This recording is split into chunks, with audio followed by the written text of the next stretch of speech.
नमस्कार, मी मयुरी आणि आपण पाहत आहात 7 स्टार न्यूज।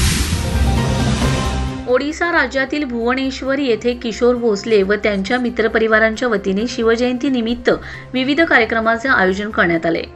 नेलकरंजी तालुका आटपाडी येथील किशोर भोसले हे भुवनेश्वर येथे व्यवसायानिमित्त राहत आहेत। त्यांनी व त्यांच्या मित्रपरिवाराने कमी वेळेत ओडिशा राज्यामध्ये आपल्या मराठी गलाई बांधवांचे नाव उंचावले। 19 फेब्रुवारी रोजी शिवजयंती निमित्त किशोर भोसले व त्यांच्या मित्रपरिवाराने ओडिशा राज्यातील सर्व मराठी गलाई बांधवांना निमंत्रित केले व या सोहळ्यानिमित्त शिवव्याख्याते मिथुन माने यांचे व्याख्यान तसेच महिलांसाठी होम मिनिस्टर खेळ पैठणीचा या कार्यक्रमाचं आयोजन केलं होतं। त्यांच्या या निमंत्रणास मान देऊन ओडिशा राज्यातून मराठी गलाई बांधव सहकुटुंब उपस्थित होते। या सर्वांच्या उपस्थितीत मोठ्या जल्लोषात शिवजयंती साजरी करण्यात आली।